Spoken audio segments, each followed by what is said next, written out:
얘 어렸을 때 내 지갑이었잖아. 학창 시절 내내 괴롭혀놓고 43년 만에 한다는 한마디가 이거다. 난 도저히 용서할 수가 없었다. 차가운 액체가 머리 위로 쏟아졌다. 소주 냄새가 코를 찔렀고 옷깃으로 술이 스며들었다. 사연이 계속되기 전에 구독과 좋아요 눌러주세요. 고등학교 2학년 봄이었다. 나는 조용한 학생이었다. 쉬는 시간에도 책을 읽거나 창밖을 바라보는 게 전부였다.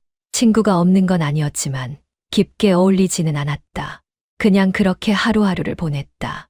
부모님은 사업을 하셨다. 꽤 잘 되는 편이었다. 우리 집은 동네에서 손꼽히는 큰 집이었고 아버지는 고급 승용차를 몰고 다니셨다. 하지만 그만큼 바쁘셨다. 어머니도 마찬가지였다. 아침에 나갈 때 보면 이미 나가신 후였고 저녁에 돌아오면 아직 안 들어오신 경우가 많았다. 대신 용돈은 넉넉했다. 다른 친구들보다 훨씬 많이 받았다. 부모님 나름대로의 미안함이었을 것이다. 나는 그 돈으로 책을 사거나 문구류를 샀다. 특별히 쓸 곳이 없었다. 그날도 평범한 하루였다. 점심시간이 끝나고 괜찮아? 오후 수업을 기다리며 복도 창가에 서 있었다. 손에는 도서관에서 빌린 소설책이 들려 있었다. 괜찮아? 햇살이 따스했고 운동장에서는 아이들이 공을 차며 뛰어다녔다. 야, 김정호. 민준아. 뒤에서 목소리가 괜찮아? 들렸다. 돌아보니 박유한이 서 있었다. 같은 반 아이였다. 그 옆으로 민준아, 두세 명이 더 괜찮아? 있었다. 모두 우리 반 일진들이었다. 나는 어색하게 고개를 숙였다. 응, 왜 그래? 민준아. 너 괜찮아? 돈 많지? 뭐, 박유한이 씩 웃었다. 잠깐 이리 와봐. 심장이 빠르게 민준아, 뛰기 시작했다. 괜찮아? 무슨 일인지 몰랐지만 좋은 예감은 아니었다. 하지만 거절할 수도 없었다. 박유한과 그 무리를 괜찮아? 거슬 용기는 없었다. 복도 끝 계단 옆 구석진 곳으로 따라갔다. 사람들 눈에 잘 민준아, 띄지 않는 곳이었다. 괜찮아? 그곳에 도착하자 박유한이 손을 내밀었다. 돈 있지? 돈 있냐고. 용돈. 나는 멍하니 그를 바라봤다. 무슨 말인지 이해가 되지 않았다. 아니, 이해하고 싶지 않았던 것 같다. 왜 그래? 그냥 좀 빌려주면 안 돼? 담배 사 먹게. 빌려주면 돌려받을 수 있을까? 그런 생각이 스쳤지만 그의 표정에서 그럴 가능성은 보이지 않았다. 하지만 거절하면 어떻게 될지도 두려웠다. 지갑을 꺼냈다. 손이 떨렸다. 그 안에는 이번 주 용돈 3만 원이 들어 있었다. 10,000원짜리 3장이었다. 얼마나 있어? 3만 원. 다 줘. 그럼 나는 말을 끝까지 하지 못했다. 박유한이 내 지갑을 낚아챘다. 돈을 꺼내더니 지갑을 내 가슴팍에 던졌다. 고맙다, 김정호. 다음 주에도 기대할게. 그들은 웃으며 사라졌다. 나는 그 자리에 멍하니 서 있었다. 빈 지갑을 손에 쥔 채로 가슴이 답답했다. 화가 났지만 동시에 무서웠다. 어떻게 해야 할지 몰랐다. 그날 이후 일주일마다 그들은 나를 찾았다. 처음에는 3만 원이었다. 그 다음 주에는 5만 원을 요구했다. 부모님께 용돈을 더 달라고 할 수도 없었다. 왜 더 필요하냐고 물으실 게 뻔했다. 솔직히 말할 용기도 없었다. 부모님을 실망시키고 싶지 않았다. 그래서 나는 거짓말을 했다.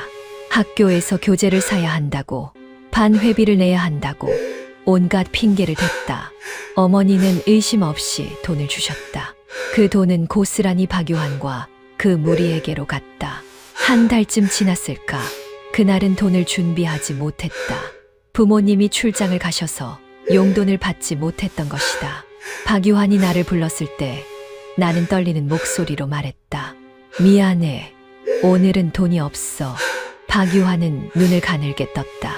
없어, 진짜. 응, 정말이야. 지갑 보여봐. 지갑을 보여줬다. 정말 텅 비어 있었다. 그는 혀를 찼다. 아, 진짜 없네. 그럼 어떡하지? 안도의 한숨을 쉬려는 순간이었다. 갑자기 뺨에 따끔한 충격이 느껴졌다. 박유한이 내 뺨을 때린 것이었다. 세게는 아니었지만 충분히 아팠다. 다음부터는 미리미리 준비해놔. 알았지? 미안해. 갑 돌아서서 걸어가는데 눈물이 났다. 억울했다. 화가 났다. 하지만 아무것도 할 수 없었다. 그저 참는 수밖에. 그날 밤 처음으로 학교를 그만두고 싶다는 생각을 했다. 하지만 부모님께 말할 수 없었다. 그냥 졸업할 때까지 참아야 했다. 1년 반만 더 버티면 됐다. 그렇게 스스로를 다독였다. 복도를 걸을 때마다 뒤를 돌아봤다. 쉬는 시간마다 조마조마했다. 학교가 지옥 같았다. 하지만 표정은 평온한 척했다. 아무도 모르게 그렇게 고등학교 2학년이 지나가고 있었다. 3학년이 되었다. 새 학년, 새 학기. 모든 게 달라질 거라 기대했다. 하지만 반 배정표를 보는 순간 그 희망은 산산조각 났다. 박유한과 같은 반이었다. 교실에 들어서자 그가 씩 웃으며 손을 흔들었다. 야, 김정호. 올해도 잘 부탁해. 그 말의 의미를 나는 너무나 잘 알고 있었다. 첫날부터 시작됐다. 쉬는 시간에 박유한이 다가왔다. 별다른 말도 없이 손만 내밀었다. 나는 주머니에서 지갑을 꺼냈다. 이미 준비해둔 3만 원을 건넸다. 그는 돈을 받아들고 내 어깨를 툭 쳤다. 역시 김정호야. 눈치가 빠르다니까. 주변 아이들은 못 본 척했다. 아니, 알면서도 모른 척했다. 다들 자기 일이 아니니까. 나도 그들을 탓할 수는 없었다. 나 역시 누군가 도와줬으면 좋겠다고 생각했지만 정작 다른 아이가 괴롭힘 당할 때 나서지 못했으니까. 일주일에 한 번씩이었다. 매주 월요일이면 박유한이 찾아왔다. 때로는 수요일에도 왔다. 금요일에 오는 경우도 있었다. 그냥 돈이 필요할 때마다 나를 찾는 거였다. 나는 그의 개인 현금인 출기나 다름없었다. 처음에는 3만 원이었다. 점차 금액이 올랐다. 5만 원, 7만 원, 때로는 10만 원까지. 부모님께 받는 용돈으로는 감당이 안 됐다. 핑계를 만들어 더 받아야 했다. 엄마, 학원비 좀 더 필요해. 참고서 사야 돼. 보충 수업비 내야 한다고 했어. 어머니는 늘 의심 없이 돈을 주셨다. 그때마다 가슴이 찢어지는 것 같았다. 하지만 어쩔 수 없었다. 박유한에게 돈을 주지 않으면 맞았으니까. 2학년 때 한 번 돈을 못 준 적이 있었다. 그때 맞았던 기억이 아직도 생생했다. 뺨을 맞고 배를 맞고 머리채를 잡혔다. 화장실 구석에 끌려가 무릎을 꿇었다. 그날의 굴욕을 다시는 겪고 싶지 않았다. 그래서 돈을 마련했다. 어떻게든 돈을 만들어서 갖다 바쳤다. 박유한은 만족스러워했다. 돈을 받을 때마다 내 등을 두드리며 말했다. 김정호, 너는 진짜 착하다니까. 우리가 친한 거지. 친구라는 말이 이렇게 비참할 수가 있었다. 어느 날은 이런 일도 있었다. 돈을 주려는데 박유한이 거절했다. 깜짝 놀라 그를 쳐다봤다. 드디어 끝나는 건가 싶었다. 오늘은 됐어. 정말. 대신 너네 집에 놀러 가고 싶은데. 심장이 철렁 내려앉았다. 집에 왜? 부모님께 들키면 어떡하지? 온갖 생각이 머릿속을 스쳤다. 우리 집은 좀 왜 안 돼? 박유한의 목소리가 차갑게 식었다. 나는 서둘러 고개를 저었다. 아니, 괜찮아. 언제? 이번 주 토요일. 너네 부모님 안 계실 때. 토요일. 부모님은 늘 출장이나 모임으로 바빴다. 집에는 나 혼자 있는 경우가 많았다. 박유한은 그걸 알고 있었다. 그 토요일 박유한과 친구 2명이 집에 왔다. 집 안을 둘러보며 감탄했다. 거실도 넓고 방도 크고 물건들도 비싸 보였다. 박유한은 내 방에 들어와 책상 서랍을 뒤졌다. 야, 여기 돈 좀 있겠다. 그건 농담이야, 농담. 진짜 돈 달라는 거 아니니까 걱정하지 마. 하지만 그날 집에서 나간 뒤 내 책상 서랍에 있던 10,000원짜리 5장이 사라져 있었다. 말하지 못했다. 말해봤자 소용없다는 걸 알았다. 3학년 1년 내내 그랬다. 박유한은 계속 돈을 요구했다. 나는 계속 주었다. 거절하면 맞을 게 뻔했으니까. 폭력보다는 돈을 주는 게 나았다. 적어도 몸은 성하니까. 마음이야 이미 만신창이었지만 수능이 다가왔다. 공부에 집중해야 했다. 하지만 머릿속은 온통 박유한 생각뿐이었다. 오늘은 또 얼마를 달라고 할까? 이번 주에는 몇 번이나 찾아올까? 돈이 모자라면 어떡하지? 성적은 당연히 떨어졌다. 2학년 때까지만 해도 중상위권이었는데 3학년이 되자 중하위권으로 추락했다. 선생님은 걱정하셨다. 정호야, 요즘 무슨 일 있니? 아니요, 괜찮습니다. 성적이 너무 떨어졌어. 공부에 집중 못하는 이유가 뭐야? 말할 수 없었다. 박유환한테 돈 뜯긴다고, 매일 돈 걱정하느라 공부를 못한다고, 그런 말을 할 수가 없었다. 졸업식 날, 드디어 끝이라고 생각했다. 이제 박유환과 헤어지는 거라고, 다시는 안 봐도 되는 거라고, 가슴이 벅차올랐다. 하지만 박유환은 졸업식 날에도 돈을 요구했다. 야, 김정호, 마지막이니까 10만 원만 줘봐. 10만 원. 졸업 기념으로. 우리 3년 동안 친하게 지냈잖아. 친하게, 그게 친하게 지낸 거였나? 나는 지갑을 꺼냈다. 마지막이라는 생각에 10만 원을 건넸다. 박유환은 돈을 받아들고 내 어깨를 툭 쳤다. 그래, 역시 김정호야. 대학 가서도 잘 살아. 그 말을 끝으로 그는 돌아섰다. 나는 그의 뒷모습을 바라봤다. 3년 동안 나를 괴롭혔던 사람, 내 돈을 뺏고 내 자존심을 짓밟았던 사람. 하지만 이제 끝이었다. 다시는 안 볼 거였다. 그날 밤 부모님께 말씀드렸다. 아버지, 서울로 가고 싶어요. 서울? 네, 대학도 서울로 가고 싶고 방도 얻어서 혼자 살고 싶어요. 아버지는 잠시 생각하시더니 고개를 끄덕이셨다. 그래, 알았. 서울에 좋은 곳 알아볼게. 그렇게 나는 서울로 떠날 준비를 했다. 이 지긋지긋한 곳에서 박유환이라는 악몽에서 벗어날 수 있다는 희망으로. 서울의 작은 원룸이었다. 아버지가 구해주신 방이었다. 역에서 10분 거리, 학교까지는 지하철로 40분 정도 걸렸다. 좁았지만 내게는 천국이었다. 여기엔 박유환이 없었으니까. 재수를 시작했다. 고등학교 3학년 때 성적이 너무 떨어져서 원하는 대학에 갈 수 없었다. 부모님은 재수를 권하셨다. 나도 그러고 싶었다. 제대로 공부해보고 싶었다. 박유환 걱정 없이 학원을 다녔다. 매일 아침 7시에 일어나 학원에 갔다. 밤 10시까지 공부했다. 집에 돌아와서도 새벽 1시까지 책을 펼쳤다. 힘들었지만 이상하게 행복했다. 아무도 나를 괴롭히지 않았고 돈을 요구하는 사람도 없었다. 성적이 올랐다. 한 달마다 보는 모의고사에서 점수가 조금씩 올랐다. 처음에는 중하위권이었는데 석 달 후에는 중상위권으로 올라섰다. 6개월 후에는 상위권에 진입했다. 강사님들이 놀라워했다. 정호 씨, 요즘 뭐 먹어요? 성적이 엄청 오르는데요. 그냥 열심히 했어요. 사실은 알고 있었다. 마음의 짐이 없어서였다. 두려움이 사라져서였다. 이제 누구도 내게서 돈을 빼앗아 가지 않았다. 누구도 나를 때리지 않았다. 그게 이렇게 큰 차이를 만들 줄은 몰랐다. 1년이 흘렀다. 수능을 다시 봤다. 결과는 만족스러웠다. 서울에 있는 괜찮은 대학에 합격했다. 경영학과였다. 부모님은 기뻐하셨다. 나도 기뻤다. 정호야, 잔다. 고생 많았어.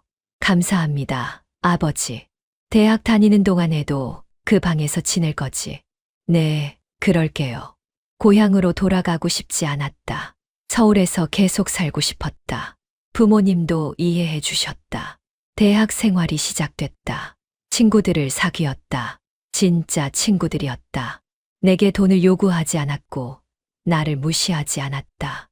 그저 평범하게 어울렸다. 밥도 먹고 술도 마시고 영화도 보러 갔다. 이게 정상적인 친구 관계구나 싶었다. 동아리도 들었다. 경영 관련 학술 동아리였다. 거기서 발표도 하고 토론도 했다. 처음에는 떨렸지만 점차 익숙해졌다. 사람들 앞에서 말하는 게 생각보다 어렵지 않았다. 학점도 잘 관리했다. 매 학기 A 학점을 유지했다. 장학금도 받았다. 부모님께 용돈을 덜 받아도 됐다. 아르바이트도 했다. 편의점에서, 학원에서, 카페에서. 내가 번 돈으로 생활하는 게 뿌듯했다. 4학년이 되었을 때 취업 준비를 시작했다. 공기업을 목표로 했다. 안정적이고 급여도 괜찮았다. 무엇보다 평생 직장이 될 수 있었다. 더 이상 불안하게 살고 싶지 않았다. 평범하게, 조용하게, 안전하게 살고 싶었다. 열심히 공부했다. 자격증도 땄다. 토익 점수도 올렸다. 면접 준비도 했다. 학교 취업센터에서 모의 면접을 여러 번 봤다. 떨어질 때마다 좌절했지만 포기하지 않았다. 드디어 합격 통보를 받았다. 대기업은 아니었지만 안정적인 공기업이었다. 급여도 괜찮았고 복지도 좋았다. 부모님께 전화드렸다. 아버지, 저 공기업 합격했어요. 그래, 한다. 정호야. 어머니도 기뻐하셨다. 목소리에서 안도감이 느껴졌다. 아들이 드디어 자리를 잡았다는 안심이었다. 입사 후 몇 년이 지났다. 회사 생활은 평범했다. 아침 9시에 출근해서 저녁 6시에 퇴근했다. 때로는 야근도 했지만 견딜만 했다. 동료들도 괜찮았다. 상사도 나쁘지 않았다. 그러던 중 소개팅을 했다. 회사 선배가 소개해준 여자였다. 조용하고 차분한 사람이었다. 나와 비슷한 성격이었다. 몇 번 만나다 보니 편했다. 대화도 잘 통했다. 1년 정도 사귀다가 결혼했다. 29살 때였다. 작은 결혼식을 올렸다. 부모님과 친척들, 회사 동료들이 왔다. 고향 친구들은 부르지 않았다. 부르고 싶지 않았다. 박유환이 올까봐 두려웠다. 아내는 착다. 나를 이해해 주었고 배려해 주었다. 과거에 대해 물어보지 않았다. 그냥 현재의 나를 받아들여 주었다. 고마웠다. 결혼 2년 후 아들이 태어났다. 작고 예쁜 아들이었다. 안아보니 눈물이 났다. 이 아이만큼은 나처럼 살게 하고 싶지 않았다. 누구한테도 괴롭힘 당하지 않게 당당하게 살 수 있게 키우고 싶었다. 아들에게 모든 걸 쏟아부었다. 시간이 날 때마다 함께 놀아줬다. 책도 읽어줬고 공부도 가르쳤다. 학원도 보냈다. 좋은 학교에 보내고 싶었다. 부모님이 물려주신 재산도 있었고 내 수입도 괜찮았으니 가능했다. 아들은 잘 자라줬다. 공부도 잘했고 성격도 좋았다. 친구들도 많았다. 나와는 달리 밝고 활발했다. 다행이었다. 내 어두운 과거가 아들에게는 영향을 주지 않은 것 같았다. 세월이 흘렀다. 아들은 대학에 갔다. 법학과를 선택했다. 공부를 열심히 해서 로스쿨에 진학했다. 그리고 변호사 시험에 합격했다. 자랑스러웠다. 아들아, 축하한다. 감사합니다, 아버지. 아버지 덕분이에요. 내가 열심히 한 거지. 아들은 친구와 함께 로펌을 차렸다. 부모님께서 물려주신 재산 일부를 투자했다. 규모는 작았지만 점차 커졌다. 몇 년 후에는 제법 이름 있는 로펌이 되었다. 아들은 대표 변호사가 되었다. 나는 그저 평범하게 살았다. 회사를 다니고 가족과 시간을 보내고 취미 생활을 즐겼다. 특별할 것 없는 삶이었다. 하지만 행복했다. 적어도 박유환 같은 사람은 없었으니까. 하지만 가끔씩 생각났다. 고등학교 때 일이, 박유환이, 그때의 굴욕이. 잊으려 애썼지만 완전히 지울 수는 없었다. 가슴 한편에 응어리처럼 남아있었다. 그러던 어느 날, 퇴직을 한 달 앞두고 문자 한 통을 받았다. 고등학교 동창회 초대장이었다. 43년 만이었다. 한 번도 참석한 적 없었다. 박유환이 있을까봐 두려웠으니까. 하지만 이번에는 달랐다. 이제 퇴직도 하고 아들도 성공했고 나도 나름 평온하게 살았다. 한 번쯤 가봐도 되지 않을까. 박유환한테 사과받고 싶었다. 그리고 당당하게 내 삶을 보여주고 싶었다. 그렇게 나는 43년 만에 동창회에 가기로 결심했다. 고향행 기차표를 끊었다. 43년 만이었다. 부모님 제사 때 잠깐 들렀던 것 말고는 고향에 제대로 내려간 적이 없었다. 항상 피했다. 그곳엔 박유환이 있을 테니까. 하지만 이번에는 달랐다. 기차 안에서 창밖을 바라봤다. 익숙하면서도 낯선 풍경들이 스쳐 지나갔다. 논밭, 작은 마을, 산. 예전 그대로였다. 변한 건 나뿐이었다. 손이 떨렸다. 왜 떨리는지 알 수 없었다. 이제 60이 넘은 나이인데 아직도 그때 그 일이 두렵다는 게 우습기도 했다. 하지만 어쩔 수 없었다. 트라우마는 그렇게 쉽게 사라지지 않았다. 역에 도착했다. 역 광장은 예전보다 훨씬 깔끔해져 있었다. 하지만 어딘가 모르게 쓸쓸했다. 사람들도 많지 않았다. 젊은이들은 다 떠났을 것이다. 나처럼 택시를 탔다. 어디 가세요? 시내 한정식 집이요. 금강산 식당. 아, 거기요? 알겠습니다. 기사님은 말이 많았다. 서울서 왔냐고, 무슨 일로 왔냐고 물었다. 동창회 때문이라고 대답하자 고개를 끄덕이셨다. 요즘 동창회 많이 하더라고요. 나이 드니까 다들 옛날 생각나나 봐요. 그런가 봅니다. 재미있게 다녀오세요. 재미있을까? 잘 모르겠다. 식당 앞에 도착했다. 깊게 숨을 들이쉬었다. 다시 한번 내쉬었다. 괜찮아. 나는 더 이상 그때 그 약한 고등학생이 아니야. 60이 넘은 어엿한 어른이고 공기업에서 퇴직한 사람이고 성공한 아들을 둔 아버지야. 문을 열고 들어갔다. 어서 오세요. 종업원이 반겼다. 안쪽을 가리키며 2층이라고 했다. 계단을 올라갔다. 발걸음이 무겁게 느껴졌다. 2층 문을 열었다. 누구야? 김정우 아니야? 와, 정말 오랜만이다. 몇몇 얼굴이 보였다. 나이가 들어 알아보기 힘들었지만 어렴풋이 기억났다. 옆 반이었던 애, 같은 반이었던 애, 반갑게 손을 흔드는 이들도 있었다. 정호야, 여기 앉아. 빈자리에 앉았다. 옆 사람이 악수를 청했다. 같은 반이었던 친구였다. 이름이 뭐였더라? 기억이 잘 나지 않았다. 오랜만이다. 몇 년 만이야? 43년 만인 것 같아. 와, 진짜 한 번도 안 왔었어. 응, 밥써. 사실은 무서워서였다. 하지만 그런 말은 할 수 없었다. 사람들이 속속 들어왔다. 대여섯 명이 더 왔다. 모두 머리가 희끗희끗했고 얼굴에 주름이 가득했다. 하지만 웃는 모습은 예전 그대로였다. 시간이 흘러도 변하지 않는 게 있구나 싶었다. 음식이 나오기 시작했다. 전, 나물, 생선. 푸짐했다. 술도 나왔다. 소주와 맥주. 사람들은 잔을 채우며 떠들었다. 옛날 이야기, 근황, 자식 자랑. 평범한 동창회였다. 정호야, 너는 뭐해? 공기업 다니다가 퇴직했어. 오, 공기업. 괜찮네. 자식은? 아들 하나 있어. 뭐해? 변호사야. 와, 대단한데? 부럽다. 자랑스러웠다. 아들 이야기를 할 때만큼은 가슴이 뿌듯했다. 하지만 로펌 이름은 말하지 않았다. 왠지 모르게 조심스러웠다. 1시간쯤 지났을까? 문이 벌컥 열렸다. 야, 미안, 늦었다. 목소리가 들렸다. 익숙한 목소리였다. 심장이 쿵하고 내려앉았다.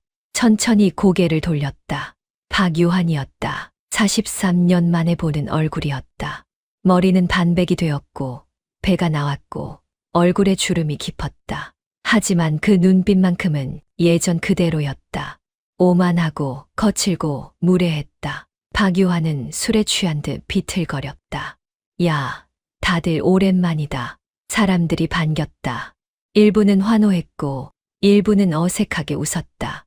박유환은 빈자리에 털썩 앉았다. 내 맞은편이었다. 처음엔 나를 못 알아봤다. 소주잔을 채우며 주변 사람들과 떠들었다. 옛날 일진 시절 이야기, 싸움질했던 이야기. 자랑스럽게 말하는 게 기가 찼다. 아, 그때 재밌었지. 우리 학교 짱이었잖아. 사람들은 웃었다. 진심으로 웃는 건지 아니면 어색해서 웃는 건지 알 수 없었다. 그때 박유환의 시선이 나를 향했다. 눈이 마주쳤다. 잠시 멍하니 나를 쳐다보더니 갑자기 눈이 커졌다. 야, 너 김정우 아니야? 와, 김정우. 진짜 오랜만이다. 반가운 척했다. 하지만 그 웃음은 진심이 아니었다. 뭔가 비꼬는 듯한 느낌이었다. 야, 너 한 번도 안 왔잖아. 왜 오늘은 왔어? 그냥 퇴직도 했고 해서. 아직 뭐 했는데? 공기업, 공기업. 하하, 그래. 너 성격에 딱 맞네. 조용하고 얌전한 거. 사람들이 웃었다. 나는 웃지 않았다. 박유환은 계속 술을 마셨다. 점점 취해갔다. 목소리도 커졌고 말도 거칠어졌다. 옆 사람 어깨를 툭툭 치고 큰 소리로 웃고 난동에 가까웠다. 야, 김정우. 갑자기 나를 불렀다. 너 기억나? 고등학교 때 심장이 빠르게 뛰었다. 뭐가? 내가 너한테 용돈 많이 받아먹었잖아. 하하. 주변이 조용해졌다. 사람들이 우리를 쳐다봤다. 어색한 공기가 흘렀다. 나는 아무 말도 하지 못했다. 박유환은 신나서 계속 떠들었다. 야, 김정호가 우리 지갑이었어. 진짜. 돈 많아서. 집이 부자였거든. 일주일에 한 번씩 돈 받았지. 얼마였더라? 3만 원, 5만 원? 웃으면서 말했다. 마치 재미있는 추억담을 이야기하는 것처럼. 하지만 내게는 추억이 아니었다. 악몽이었다. 그만해. 내가 말했다. 그만하라고. 박유환이 눈을 가늘게 떴다. 왜? 기분 나빠. 옛날 일인데. 옛날 일이라고 다 괜찮은 게 아니야. 야, 뭐야. 너 진심이야? 농담인데. 농담. 43년 동안 내 가슴에 모처럼 박혀있던 게 농담이라고? 사과해. 뭐, 그때 일 사과해. 박유환이 코웃음 쳤다. 야, 나이 먹고 뭔 소리야. 그깟 돈 몇 푼 가지고 주변 사람들이 하나둘씩 자리를 피하기 시작했다. 화장실에 간다는 핑계로, 담배를 피우러 나간다는 핑계로 룸을 빠져나갔다. 결국 테이블에는 나와 박유환, 그리고 몇 명만 남았다. 어색한 침묵이 흘렀고 남은 사람들도 술잔만 만지작거리며 어디를 봐야 할지 몰라 했다. 박유환은 소주잔을 단숨에 비우고는 테이블에 3개 내려놓았다. 유리가 부딪히는 소리가 조용한 방 안에 울렸다. 야, 김정우. 너 진짜 웃기네. 40년도 더 지난 일 가지고 뭘 그래? 박유환이 비웃듯 말했다. 나는 그를 똑바로 쳐다보며 대답했다. 너한테는 40년 전 일이겠지. 하지만 나한테는 평생 지워지지 않는 상처야. 그가 코웃음을 쳤다. 상처, 하하. 돈 좀 빌려간 게 상처야? 빌려간 게 아니었다. 뺏어간 거였다. 폭력으로 협박해서 강제로 가져간 거였다. 하지만 박유환은 그렇게 기억하지 않는 것 같았다. 아니, 기억하고 싶지 않은 거였다. 자기가 한 일이 얼마나 비열하고 잔인했는지 인정하고 싶지 않은 거였다. 너 때문에 나는 3년 내내 지옥 같았어. 내가 말했다. 박유환이 어이없다는 듯 웃었다. 지옥? 야, 너 너무 심하게 말하는 거 아니야. 그냥 친구끼리 돈 좀 빌리고 그런 거지. 친구라는 말에 화가 치밀었다. 우리가 친구였던 적이 있었나? 나는 그저 그의 현금인 출기였을 뿐이었다. 친구는 폭력을 쓰지 않아. 친구는 협박하지 않아. 박유환의 얼굴이 굳었다. 얼굴이 붉어지더니 목소리가 높아졌다.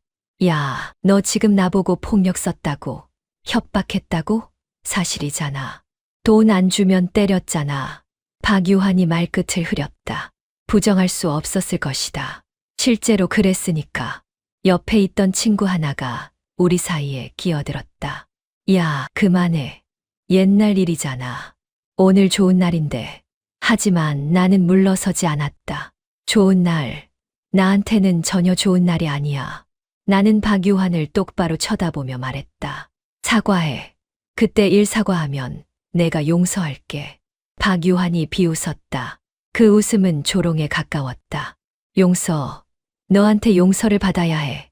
야, 너 지금 착각하는 거 아니야? 착각이 아니야. 너는 나한테 사과해야 해. 내 목소리는 떨렸지만 단호했다.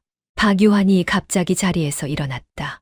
술에 취해 비틀거렸지만 금방 중심을 잡고는 내게로 다가왔다. 그의 몸집은 나보다 컸다. 예전처럼 위압감이 느껴졌다. 고등학교 때 느꼈던 그 두려움이 다시 밀려왔다. 야, 김정우. 낮고 위협적인 목소리였다. 너 요즘 잘 나가나 보지. 그래서 이렇게 나대는 거야? 나는 자리에 앉은 채로 그를 올려다봤다. 잘 나가는 게 아니야. 그냥 당당하게 살고 싶은 거야. 당당하게, 하하. 박유환이 갑자기 내 어깨를 밀었다. 휘청했다. 나이가 들어 균형 감각이 예전 같지 않았다. 뒤로 비틀거렸지만 겨우 버텼다.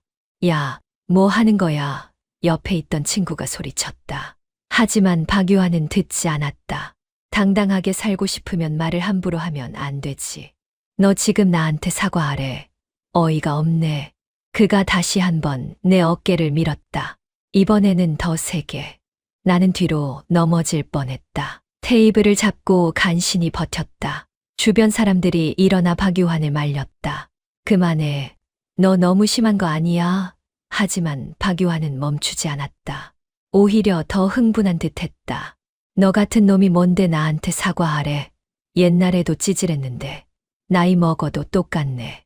찌질하다는 말에 가슴이 뜨끔했다. 하지만 나는 참았다. 나는 찌질한 게 아니야. 내 목소리는 떨렸다. 박유환이 큰 소리로 웃었다. 그럼 뭐야? 용감한 거야. 하하. 그러더니 갑자기 내 머리를 손으로 탁 쳤다. 아팠다. 세게 친 건 아니었지만 모욕감이 밀려왔다. 60이 넘은 나이의 사람들 앞에서 이런 수모를 당하다니. 친구들이 박유환을 더 세게 말렸다. 야, 진짜 그만해. 너 지금 뭐 하는 거야? 하지만 박유환은 귀를 막은 듯 계속했다. 김정우, 너 아직도 겁쟁이구나. 옛날이나 지금이나 똑같아. 나는 자리에서 일어났다. 더 이상 여기 있고 싶지 않았다. 사과를 받으려 했던 건 내 착각이었다. 박유환은 변하지 않았다. 절대 변하지 않을 사람이었다. 나가나. 가방을 집어들고 문을 향해 걸어갔다. 뒤에서 박유환의 목소리가 들렸다. 야, 어디가? 밥값은 내고 가야지. 나는 멈춰섰다. 천천히 돌아봤다. 뭐라고? 박유환이 씩 웃으며 말했다. 밥값. 오늘 내가 계산해. 옛날처럼. 그 말에 화가 치밀었다. 43년이 지났는데 아직도 이러다니. 아직도 나를 우습게 보다니. 안 돼. 내가 단호하게 말했다. 박유환이 눈을 가늘게 떴다. 뭐, 안 돼. 나는 내 지갑이 아니야. 이제는 박유환의 얼굴이 일그러졌다. 야, 이 새끼가 진짜. 욕설이 터져 나왔다. 그리고는 테이블 위에 있던 소주병을 집어들었다. 반쯤 남은 소주병이었다. 내게로 걸어오면서 소주병을 흔들었다. 야, 김정우. 너 진짜 버릇 없어졌네. 심장이 빠르게 뛰었다. 뭔가 안 좋은 일이 일어날 것 같았다. 도망가야 할까 싶었지만 다리가 굳어서 움직이지 않았다. 박유환이 내 앞에 섰다. 그리고는 소주병을 들어 올렸다.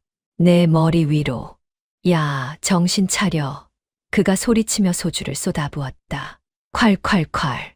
차가운 액체가 머리 위로 쏟아졌다. 머리카락을 타고 얼굴로, 옷으로 흘러내렸다. 소주 냄새가 코를 찔렀다. 눈이 따가웠다. 주변이 순식간에 조용해졌다. 모두가 충격에 빠진 듯 아무 말도 하지 못했다. 나도 말이 나오지 않았다. 그저 멍하니 서 있을 뿐이었다. 소주가 뚝뚝 떨어졌다. 셔츠가 젖었고 바지도 젖었다. 박유환이 빈 소주병을 테이블에 내려놓았다. 이게 너 수준이야, 김정우. 옛날이나 지금이나. 그리고는 다시 자리에 앉아 새 소주병을 따며 혼자 마셨다. 마치 아무 일도 없었던 것처럼 나는 그 자리에 서 있었다. 소주에 젖은 채로 수치스러웠다. 43년 만에 온 동창회에서 60이 넘은 나이에 이런 수모를 당하다니. 하지만 동시에 이상한 감정이 들었다. 분노였다. 엄청난 분노였다. 지금까지 살면서 느껴본 적 없는 크기의 분노였다. 박유환이 술잔을 들며 신이 난 목소리로 말했다. 야, 김정우. 너 요즘 뭐 하냐? 공기업 다녔다며? 나는 대답하지 않았다. 그가 계속 떠들었다. 나는 말이야, 자식 농사 대박 쳤어. 우리 아들 변호사야. 그것도 엄청 유명한 로펌 들어갔어. 로펌 이름 알아? 유명한 데야. 이름만 대면 다 알걸? 심장이 두근거렸다. 설마 하는 생각이 들었다. 무슨 로펌인데? 내가 물었다. 박유환이 자랑스럽게 대답했다. 정의 로펌. 들어봤어. 온몸에 전율이 흘렀다. 정의 로펌. 그건 우리 아들이 대표로 있는 로펌이었다. 우리 아들 이름이 박유찬이야. 박유찬. 박유환이 크게 웃으며 말했다. 박유찬. 그 이름을 듣는 순간 모든 게 확실해졌다. 며칠 전 아들이 말했던 신입 변호사. 실력이 좋다고 했던 바로 그 사람. 손이 저절로 주머니 속으로 들어갔다. 휴대전화를 꺼냈다. 화면이 소주 때문에 흐릿했지만 아들의 번호는 찾을 수 있었다. 박유환이 궁금한 듯 물었다. 야, 뭐해? 전화하게? 나는 대답하지 않고 그냥 통화 버튼을 눌렀다. 박유환이 술잔을 비우고는 신이 난 목소리로 떠들기 시작했다. 우리 아들이 변호사가 됐다고, 그것도 엄청 유명한 로펌에 들어갔다고, 자기 인생은 이렇게 성공했다고 자랑했다. 술에 취한 목소리는 더욱 크고 거칠었고 주변 사람들은 적당히 맞장구를 쳐주며 듣고 있었다. 나는 소주에 젖은 채로 그 자리에 서서 그의 말을 듣고 있었다. 머리카락에서 술이 뚝뚝 떨어졌고 셔츠는 흠뻑 젖어 몸에 달라붙었다. 차갑고 끈적한 느낌이 불쾌했지만 그보다 더 불쾌한 건 박유환의 목소리였다. 우리 아들 말이야. 정의 로펌이라고 들어봤어. 거기 들어갔어. 이번에 신입으로 들어갔는데 실력이 좋아서 바로 합격했대. 나도 아들 자랑 좀 해도 되지. 김정우 너도 아들 있다며. 뭐 한대. 박유환이 내게 물었지만 나는 대답하지 않았다. 정의 로펌이라는 이름이 귓가에 맴돌았다. 그 이름을 듣는 순간 온몸이 얼어붙었다. 정의 로펌. 내 아들이 친구와 함께 세우고 지금은 대표로 있는 바로 그 로펌이었다. 법조계에서 이름만 대면 다들 아는 최근 몇 년 사이 급성장한 로펌이었다. 설마 박유환의 아들이 그 로펌에 들어갔단 말인가? 우리 아들 이름이 박유찬이야. 박유찬. 혹시 들어봤어? 박유환이 자랑스럽게 말했다. 박유찬. 그 이름을 듣는 순간 머릿속이 하얘졌다. 몇 주 전 아들이 말했던 신입 변호사 이름이었다. 실력이 괜찮다고 앞으로 기대되는 인재라고 했던 바로 그 사람. 손이 저절로 주머니 속으로 들어갔다. 휴대전화를 꺼냈다. 화면이 소주 때문에 흐릿했지만 아들의 번호는 찾을 수 있었다. 주변 사람들이 내가 전화기를 꺼내는 걸 보고 수군거렸다. 박유환도 궁금한 듯 나를 쳐다봤다. 야, 뭐해? 전화하게. 누구한테? 그가 물었지만 나는 대답하지 않았다. 그냥 통화 버튼을 눌렀다. 신호음이 2번 물렸다. 아들이 받았다. 여보세요, 아버지. 평소처럼 차분한 목소리였다. 나는 떨리는 목소리로 물었다. 너희 회사에 박유찬이라는 변호사 있니? 잠시 침묵이 흘렀다. 네, 있어요. 이번에 새로 들어온 변호사인데요. 왜요, 아버지? 아들의 대답을 듣는 순간 모든 게 확실해졌다. 나는 스피커폰 버튼을 눌렀다. 주변 사람들이 모두 나를 쳐다봤다. 박유환도 술잔을 내려놓고 귀를 기울였다. 나는 43년간 한 번도 제대로 말하지 못했던 이야기를 시작했다. 아들아, 아빠가 고등학교 다닐 때 일진한테 괴롭힘을 당했어. 3년 내내 돈을 뺏기고 맞았어. 매주 3만 원, 5만 원, 많을 때는 10만 원까지 뺏겼어. 안 주면 맞았어. 학교 가는 게 지옥 같았어. 아들은 아무 말도 하지 않았다. 숨소리만 들렸다. 나는 계속 말했다. 졸업하고 서울로 도망쳤어. 그 사람을 다시 안 보려고. 43년 동안 동창회도 한 번 안 갔어. 근데 오늘 퇴직도 하고 해서 용기 내서 왔어. 사과 한마디만 받고 싶어서. 근데 그 사람은 변하지 않았어. 방금 내 머리에 소주를 부었어. 예순이 넘은 나이에 사람들 앞에서 아들의 숨소리가 거칠어졌다. 그 사람 이름이 박유환이야. 그리고 그 사람 아들이 박유찬이야. 너희 로펌에 새로 들어온. 잠시 침묵이 흘렀다. 그리고 아들이 차분하지만 단호한 목소리로 말했다. 아버지, 제가 그 로펌 대표인 거 아시죠? 박유찬은 오늘 자로 해고입니다. 바로 전화하겠습니다. 박유환의 얼굴이 순식간에 창백해졌다. 그는 벌떡 일어나 소리쳤다. 잠깐, 이게 무슨 소리야? 하지만 전화는 이미 끊긴 뒤였다. 나는 천천히 휴대전화를 내렸다. 주변이 조용했다. 모두가 숨을 죽이고 우리를 쳐다봤다. 박유환은 멍하니 서 있다가 주머니에서 자기 휴대전화를 꺼냈다. 손이 떨려서 제대로 잡지도 못했다. 그때 그의 휴대전화가 울렸다.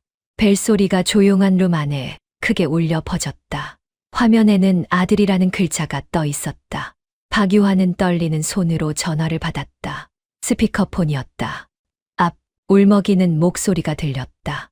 나 방금 해고당했어. 정의 로펌에서 쫓겨났어. 대표님이 전화해서 오늘 자로 해고래. 아빠가 무슨 짓을 한 거야? 내가 이 로펌 들어가려고 얼마나 준비했는데, 얼마나 노력했는데. 아빠 때문에 다 망했어.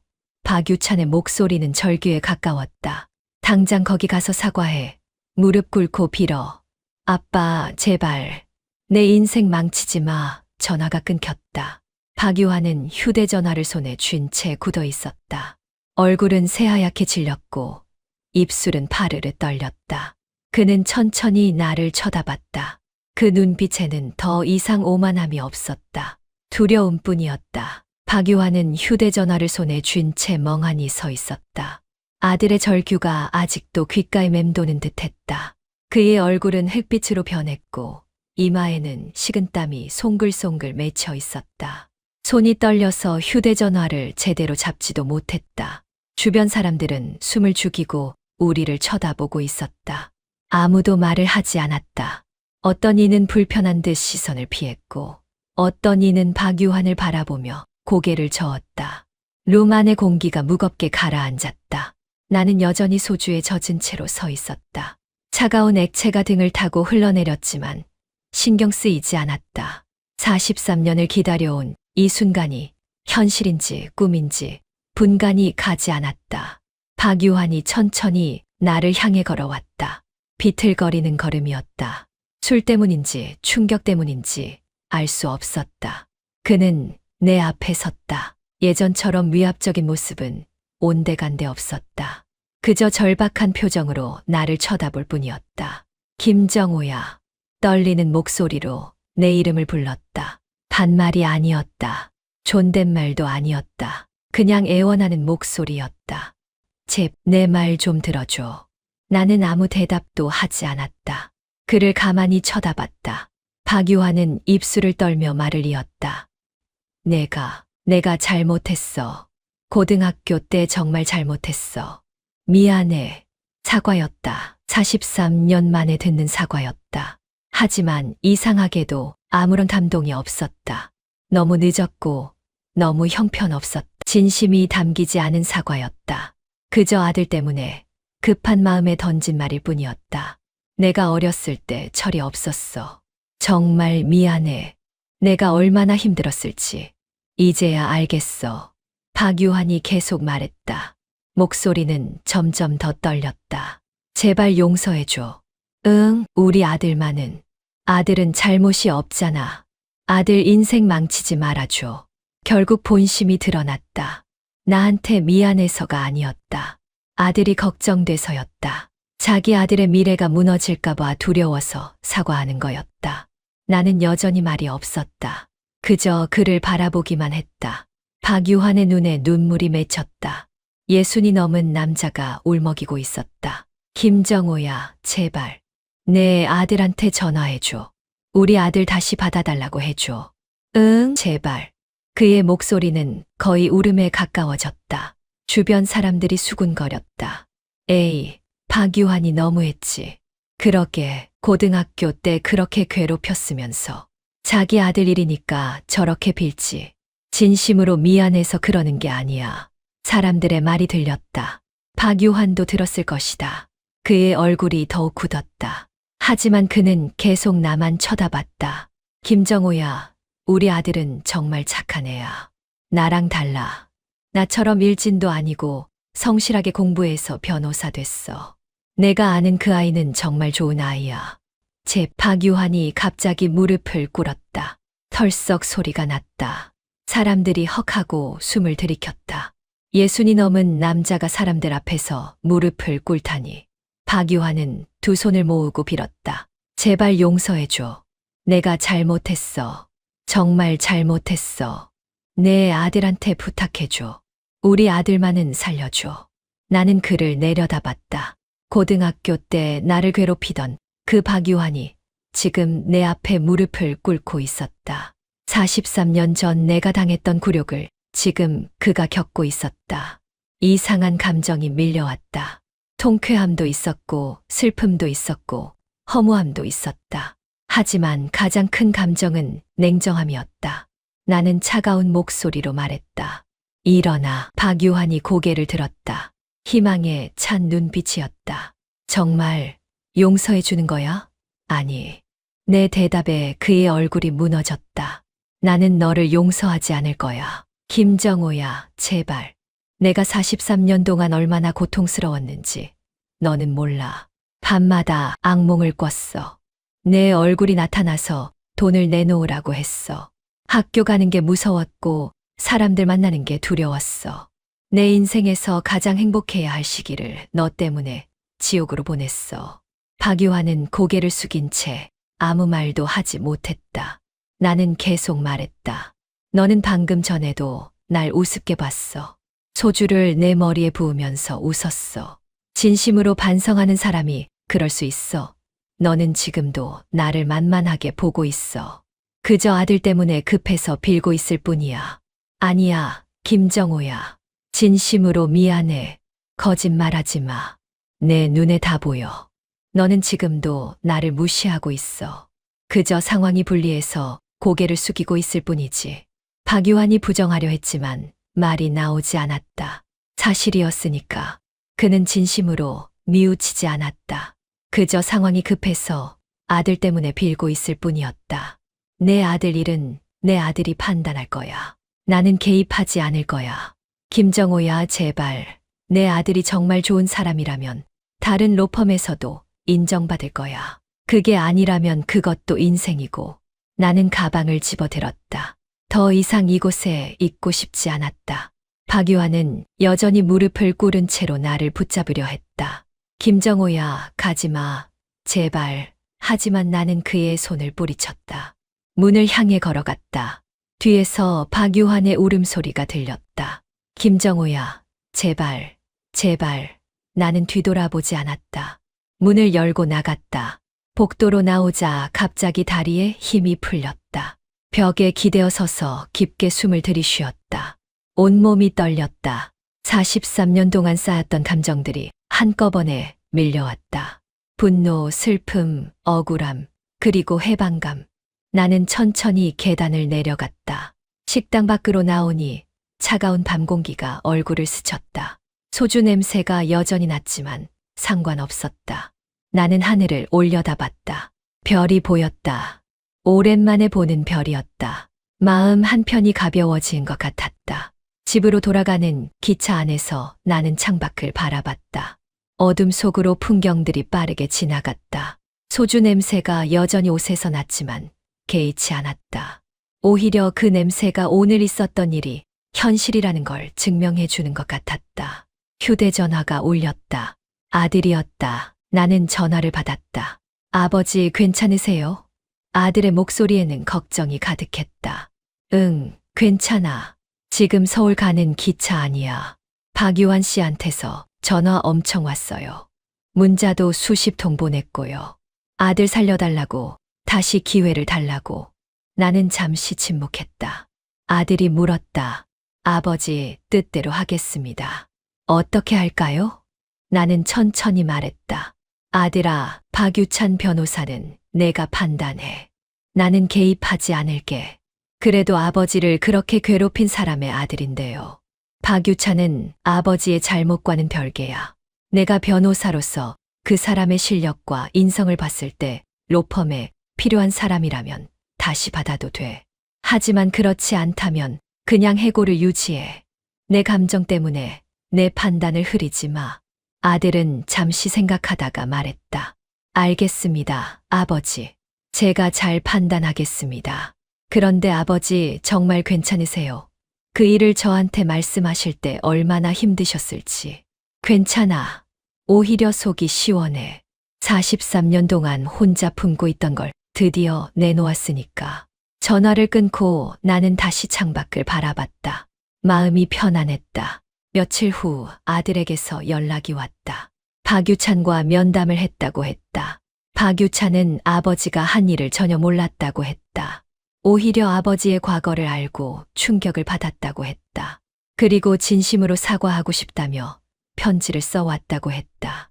아들은 박유찬의 실력과 성실함을 인정했고 아버지의 잘못을 아들에게 물을 수는 없다는 판단으로 다시 받아주기로 했다고 했다. 다만 3개월간의 추가 수습 기간을 두고 그 기간 동안 인성과 실력을 다시 평가하기로 했다고 했다. 나는 아들의 판단을 존중한다고 말했다. 박유찬에게서 직접 편지가 왔다. 길고 정성스러운 편지였다. 아버지의 과거를 몰랐다는 것, 아버지가 나한테 한 일들을 알고 너무 충격을 받았다는 것, 진심으로 사과드린다는 것, 앞으로 더 나은 사람이 되겠다는 것이 적혀 있었다. 편지를 읽으며 나는 생각했다. 아들은 아버지와 다른 사람이구나. 박유찬은 박유환과 다른 길을 걷고 있구나. 박유환에게서도 연락이 왔다.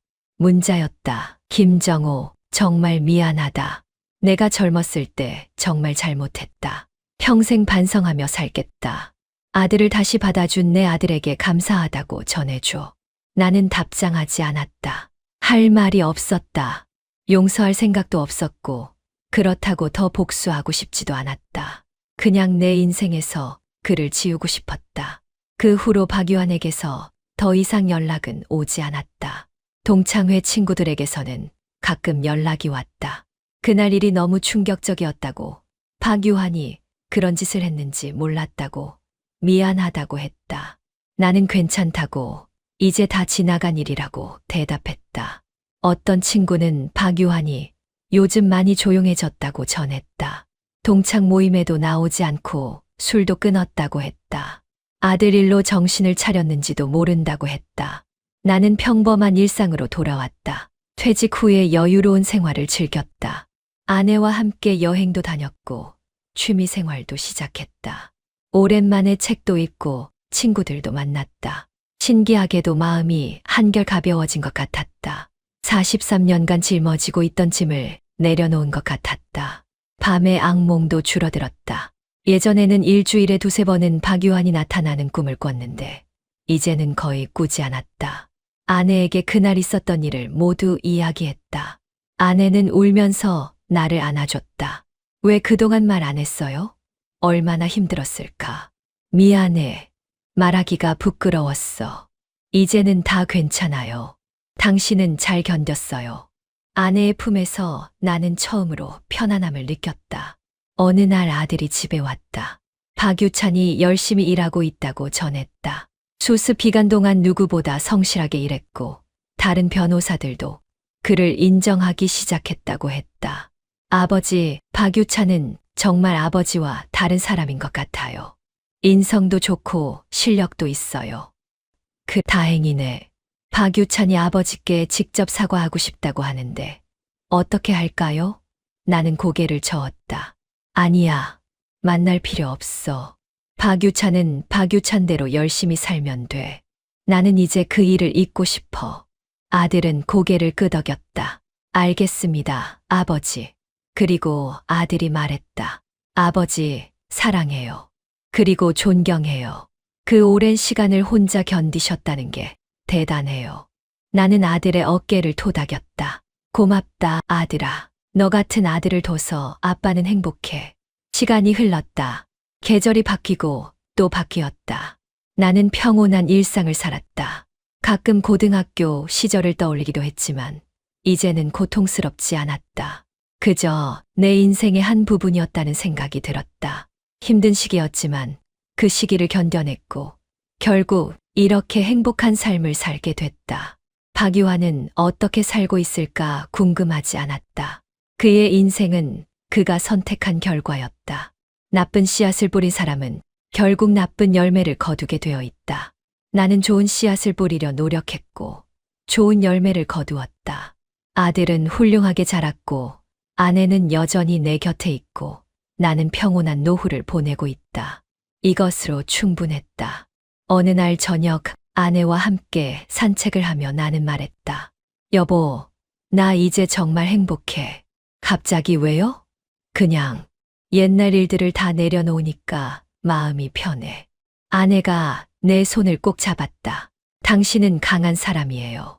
존경해요. 우리는 조용히 걸었다. 석양이 지고 있었다. 하늘은 붉게 물들어 있었다. 아름다운 풍경이었다. 나는 생각했다. 인생은 결국 뿌린 대로 거두는 것이구나. 좋은 것을 뿌리면 좋은 것을 거두고 나쁜 것을 뿌리면 나쁜 것을 거두는 것이구나.